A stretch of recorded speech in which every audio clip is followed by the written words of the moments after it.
La fonction publique territoriale fait l'objet de dispositions spécifiques concernant les comités techniques, les comités d'hygiène, de sécurité et des conditions de travail, les CHSCT, la médecine préventive, les agents en charge de prévention, la formation en matière de sécurité et de santé au travail, ainsi que les droits de retrait et d'alerte.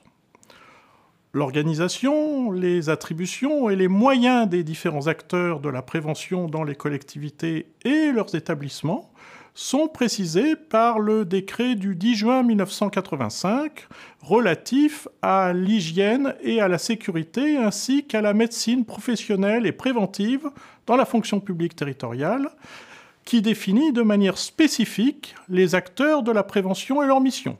Autorité territoriale, chef de service, agent chargé de la prévention, agent chargé d'une fonction d'inspection, comité technique, CHSCT, service de médecine préventive. Une circulaire d'application détaillée du 12 octobre 2012 précise de manière exhaustive les modalités pratiques de mise en œuvre et permet de s'approprier le dispositif. En effet, ce décret de 1985 a été modifié de manière significative par les dispositions du décret numéro 2012-170 du 3 février 2012.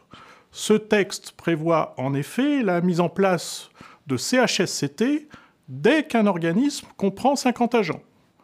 Les règles relatives à la composition et au fonctionnement, ainsi que les missions des comités ont été adaptées conformément aux mesures de l'accord sur l'hygiène et la sécurité au travail dans la fonction publique, signé le 20 novembre 2009.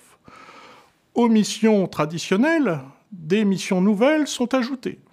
Le décret introduit également de nouvelles dispositions qui concernent les autres acteurs, assistants et conseillers de prévention, agents chargés d'une fonction d'inspection dans le domaine de l'hygiène et de la sécurité, services de médecine préventive.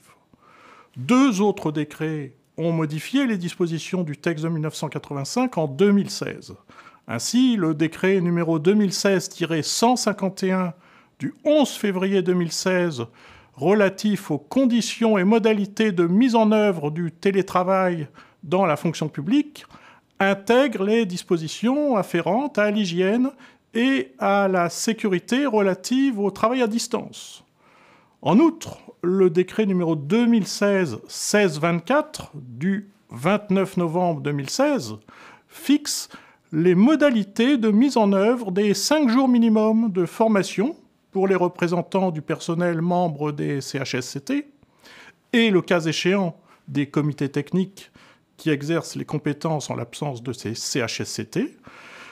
Il prévoit ainsi les conditions de prise en charge des frais de déplacement et de séjour des agents en formation et institue notamment, au sein des 5 jours précités, un congé de 2 jours pendant lesquels ils ont la possibilité de se former au sein de l'organisme de leur choix.